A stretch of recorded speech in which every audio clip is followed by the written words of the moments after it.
was somehow responsible?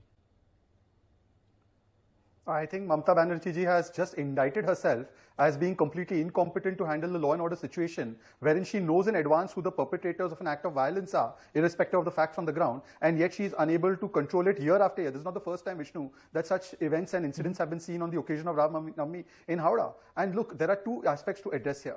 Just before this entire incident played out, you had a chief minister in the form of West Bengal, Chief Minister Mamata Banerjee, come out and make a communally loaded statement when she said that, look, celebrate Ram Navmi, but don't go into Muslim areas.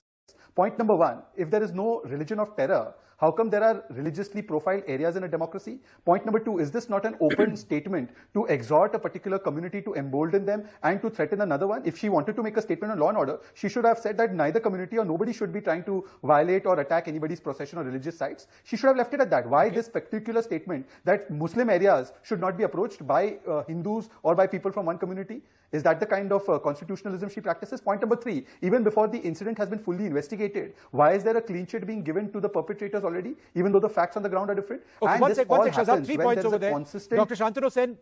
The Honorable MP did not explain that if he had all the information that such a situation was going to transpire, why didn't the police do as much as it could, and the Home Minister is the Chief Minister? Why didn't they do to ensure that this situation doesn't precipitate? Secondly, I want to ask to the MP that today there is a permitted route was not followed. That is what has been said by him.